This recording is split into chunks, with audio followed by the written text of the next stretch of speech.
As part of Ferrari Fridays, William Ross from the Exotic Car Marketplace will be discussing all things Ferrari and interviewing people that live and breathe the Ferrari brand. Topics range from road cars to racing, drivers to owners, as well as auctions, private sales, and trends in the collector market.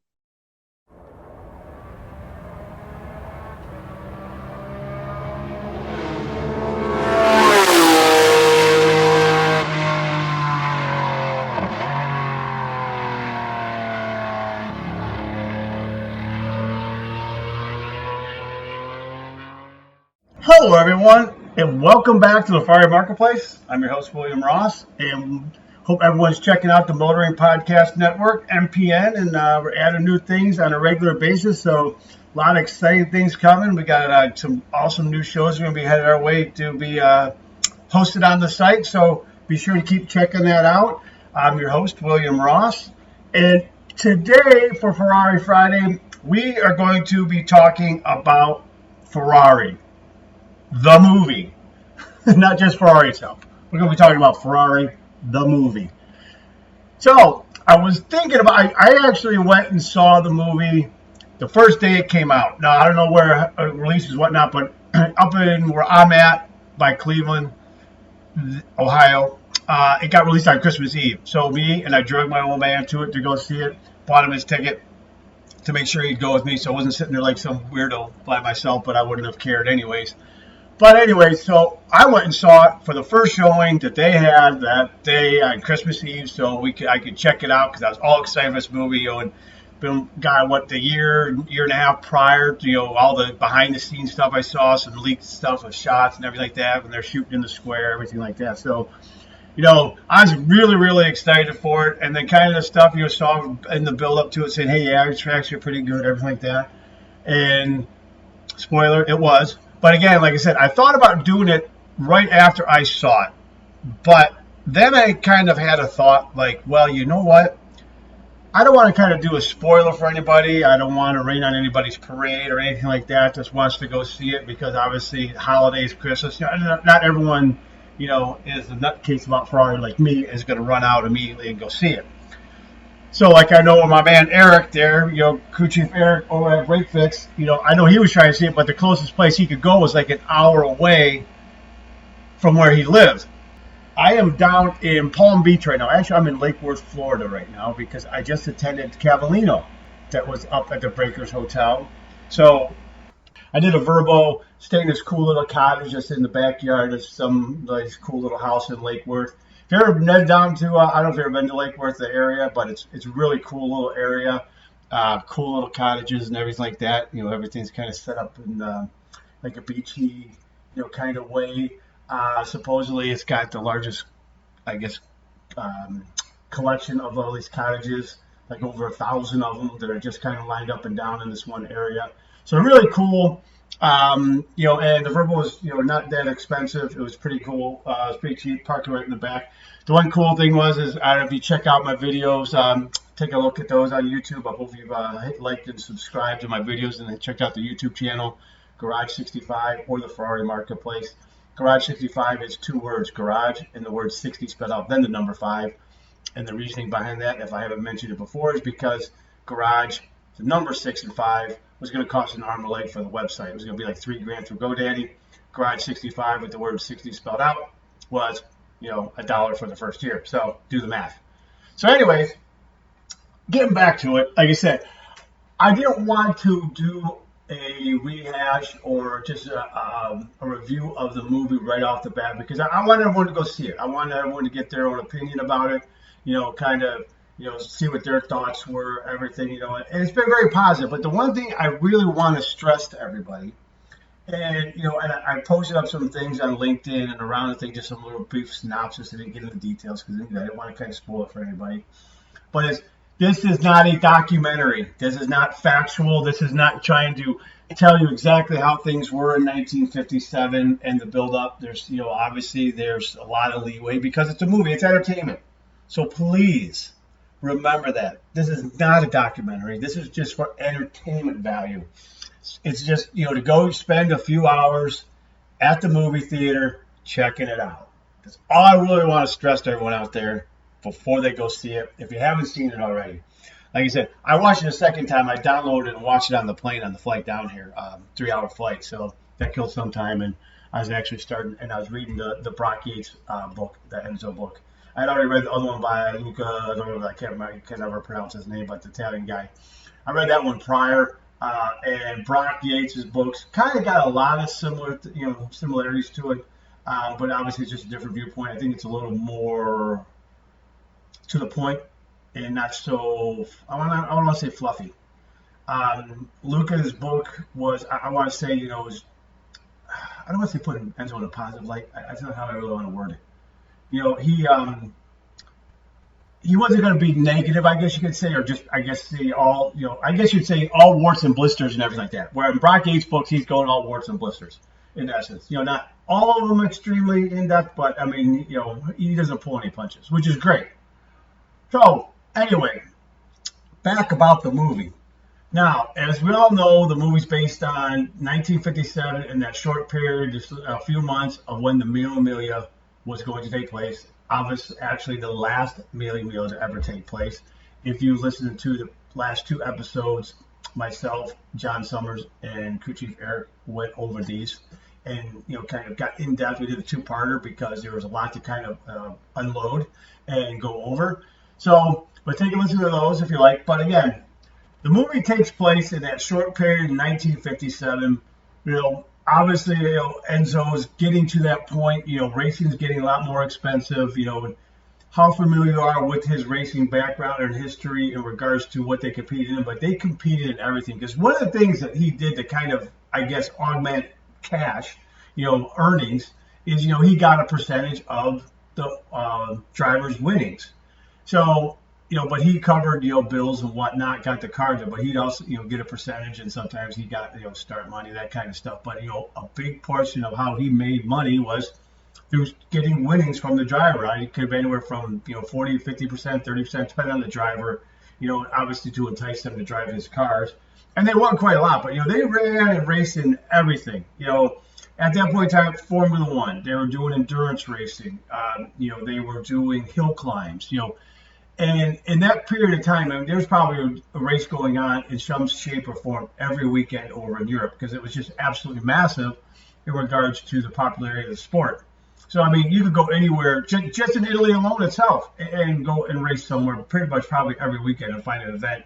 And how much, winnings-wise and whatnot, obviously it's going to vary depending on the promoter and the event, everything like that. But, I know for like the Mille Miglia and Target Florida do it, they did pretty well because they entered quite a few cars.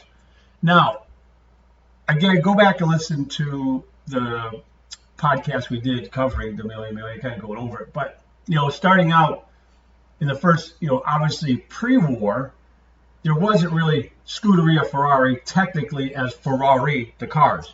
There was Scuderia Ferrari as a team for Alfa Romeo, but, they competed. Enzo raced, they did pretty well. And obviously, as we know, Enzo wasn't that bad of a racer himself either. So post-war, coming back, 1947 was the first race back. He only had 2 cars entered, and so, but subsequent years going forward, obviously that grew because obviously in 48 he won with Clemente Biandetti. So as that goes, and they make this comment in the movie. So this was never something that was created by NASCAR. It wasn't anything like that. It was basically kind of by these guys is, hey, win on Sunday, sell on Monday. That was the motto, and it's actually even in the movie. It gets that comment gets made. So see if you catch it in there, but it does get stated. That comment does make the statement in there. So I thought that was kind of an interesting little tidbit. It's just held true no matter what race series, manufacturer, what. Hey, win on Sunday, sell on Monday. But as we know at that point in time, obviously, in 1957, they make reference to it that they only sold the previous year, so in 1956, 98 cars. Enzo thinks it's more. He's not really into all the minute details in regards to running his business. He's more focused on the racing, the cars being faster, building the motors, and hey, horsepower, everything like that. And as we know, he was always about, motor in front. The ox pulls the cart. Doesn't push it. Hence his big reluctance to go to mid-engine cars. The big onslaught from the British entourages coming in with the rear engine cars. And obviously we know that proved superior, so he obviously had to, go that route. But at this point in time, everything's still, basically all front engine. In 1957, he's running, that's when the infamous Testarossa name came out, but they also had the 500 TR, 500 TRCs racing that. But the big cars that they had in there were the 315s and the 335s. So obviously the difference between those displacement, a few more horsepower, everything like that, torque-wise. 315s were obviously just a little more reliable, a little bit easier on the car, whereas the 335s were a little more abusive to the base, especially the rear ends, the back transaxles, the rear axles, the suspension, just getting beaten and everything like that. And you got to understand, these guys are having 30, 40, 50 gallon gas tanks in these cars. So you start out a race and you're going balls out, and that thing's taking a beating. But as you use the gas, it gets lighter. But you make a pit stop, bam, they're loading that back up, and these things are taking abuse. So there you go. So because a lot of the cars in that 1957 race, especially Peter Collins, and just a side note, the great photographer Peter Klamaski was his co-pilot, taking some great stuff in that. But he was winning majority of the race till his rear end kind of broke on him. So, but anyways, let's start with the movie in the beginning. So, it starts out, and again, and I gotta say, Penelope Cruz plays a great role as Laura. The lady that plays Enzo's mother is hilarious. She's just a short little Italian lady. But, and Cheyenne or Shailene Woodley is playing Lena Lardi, his mistress forever, that, she bore Piero Lardi, but then obviously it turns to Piero Ferrari subsequent down the road after Laura dies. But I will say this, they were very gracious in regards to the looks, I guess you could say, about them, because if you look at some photos back in the day, neither of those women were very good lookers. I mean, Lena was obviously a little bit better, more attractive than Laura was, but they're not very handsome women, I guess you could say. So, I don't know, because like I said, Enzo, he wasn't like to say the most attractive guy either, but so anyways. So they were very, gracious in that fact. So, and it starts out, obviously 1957, Dino has already died, so his son's already passed away, so it's always the point of contention between, obviously, Enzo and Laura, because Laura, it seems in the movie, is blaming, I guess he is, blaming Enzo for his death and not saving him, but, he had muscular dystrophy. There was no savings. Back then, it wasn't going to happen. So, it's amazing that Dino lived till he was 26. That's, that was even unbelievable for that day and age. So, and by this point in time, though, is when it starts, she's not aware of Piero. How true this is, I don't know, but she's not aware of it. Then through some going to the bank and whatnot, she discovers, finds out about him, and finds out about Lena, and then finds out about Piero, all this, and that's when she makes the, kind of thing, and Enzo basically flat out says that, he loves Lena, hey, obviously he loves Piero because it's his son. But Laura makes the statement, and I guess, puts her fist down and says, he will not have the Ferrari name until after I die. And as you know, Laura dies in 1978, and in 1979, even maybe sooner, 78, right after Laura dies, Piero takes on the Ferrari name, so now he's named Piero Ferrari. And just a little sidebar, he has a son, or grandson, I believe it is, named Enzo Ferrari. I believe it's Enzo. He's going to, at least last I checked, he was not like I'm a stalker, but he was going to college somewhere in California. I don't say Pepperdine or somewhere out there. But anyways, so again, the movie takes a lot of leeway in regards to historical accuracy. So again, this is not a documentary. This is just entertainment. So, they kind of start going into about his money woes and, being approached by Ford and all this crap, which, as we know, did not happen until the 60s. So they're a little bit ahead of their time in regards to that. And then also the talks with Fiat and Anginelli, giving him a call. It's funny, Anginelli, they're talking on the phone, and he makes the comment, why didn't you call me first? He goes, I did, and you said no. Because that was 1917. So Enzo was holding the grudge. So anyways, so they discuss that. And again, they go into everything about testing, getting the cars, they get on how Alfonso Deportago, I'll say that right. I can't do accents very well. Coming onto the scene in 1957, testing, he shows up, wants to introduce himself. Enzo knows who he is because he bought a car from him the previous year or prior or something like that. So he's aware who he is, and he knows that he won the Tour de France previously. And I want to say it was in a Ferrari. And those who aren't familiar with the Tour de France, take a look at it. It was a grueling race. Not only on roads, but on racetracks, time trials, everything like that. But that was a pretty impressive undertaking if you took part in that and you won. So anyway, so Depargo comes onto the scene, and he goes and tests because is it Bear? God, I can't. My mind's going blank. They're testing at the track. Who knows? Castellati? Who dies? God, I can't remember. Watch the movie, you'll see it. I can't remember off the top of my head. My mind's going blank. Anyways, he's wanting to do it. He's like, oh, no, this and that. I don't have any drivers. I have my drivers, everything like that. So Barra comes into town about setting a fast lap. So Enzo calls up Castellati, and if I'm wrong in the names, I'm sorry. I apologize. Like I said, I believe that's who it is. I don't have my notes in front of me because I'm down in Florida and I'm doing this while I have some time. So, anyways, he calls the cast. I say, hey, bring your gloves, blah blah blah. Come, the Bears coming into town to test and in a Maserati and break your time. So, anyways, he goes to the track. The Ford goes at the track in there, and he's pushing it real hard, Castellati, and then he dies and gets himself killed. So. And then Enzo looks at Depargo and says, be in my office Monday. So he gets to drive that way because Castellati got killed. And again, or whoever was driving it, again, I apologize if I'm getting the names wrong. But you'll see the movie and you'll understand. So anyways, so he gets the car, and obviously we know in the race what happens at the end. But so you got Piero Taruffi, Depargo, Peter Collins are running the cars, and you got Oliver Gendibien as your factory drivers. Gendibien's in a coupe where the other gentlemen are in the 335s and 315s. There's a smattering, but total there's 24 cars or 22 cars total entered, but he only got those 4 factory cars. So obviously what happens in the race, I think we're all aware of it. Everything goes back and forth, whatnot. Like I said before, Peter Collins is, his back axles, rear axle suspension, and brakes. He can't go on, transmission shot. Depargo's up there going, running, that he gets potential. But Piero Taruffi's, this guy's run the race, 16 times prior, 15 times prior, so he knows the course, ups, down, left, right.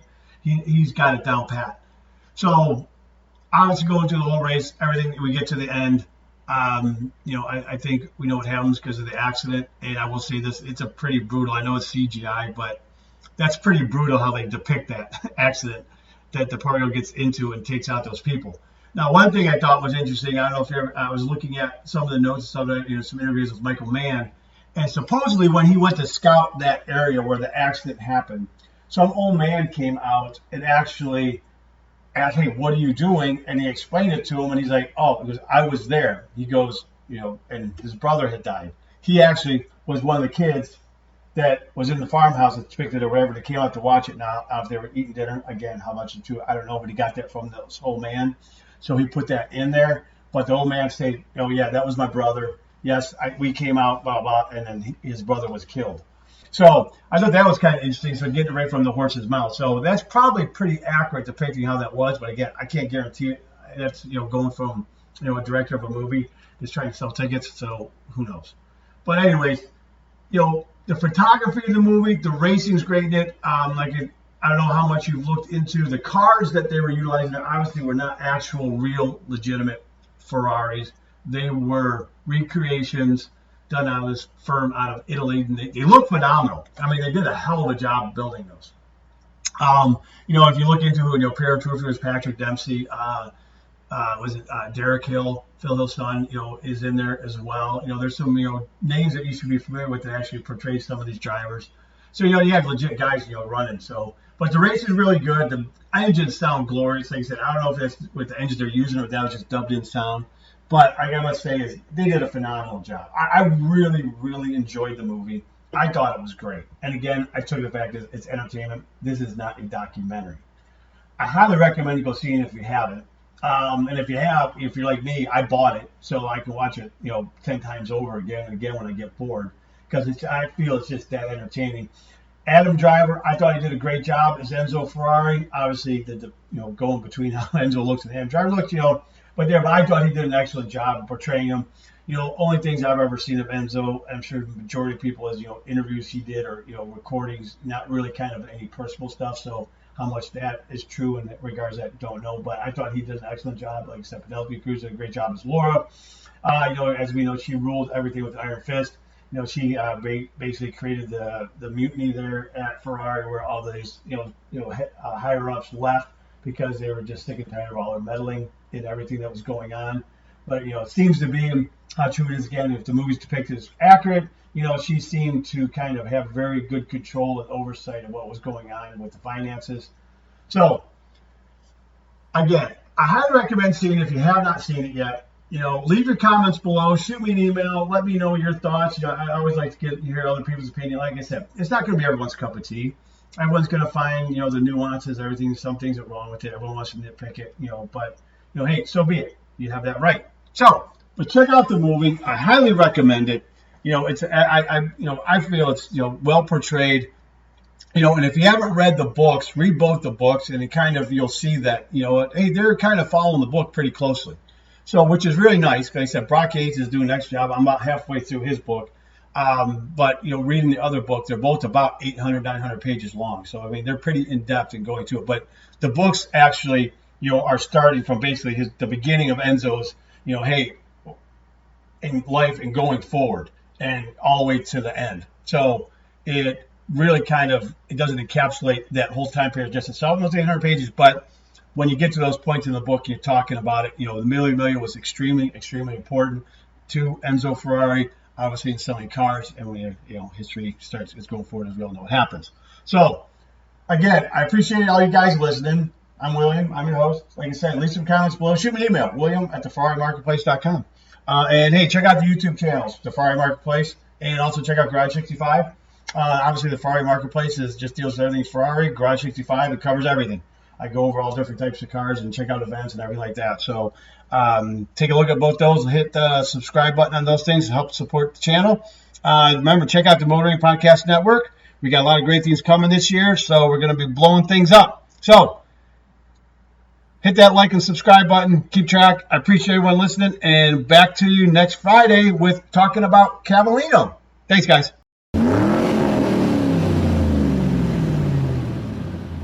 This episode has been brought to you by Grand Touring Motorsports as part of our Motoring Podcast Network. For more episodes like this, tune in each week for more exciting and educational content from organizations like the Exotic Car Marketplace, the Motoring Historian, Break Fix, and many others. If you'd like to support Grand Touring Motorsports and the Motoring Podcast Network, sign up for one of our many sponsorship tiers at www.patreon.com/GT Motorsports.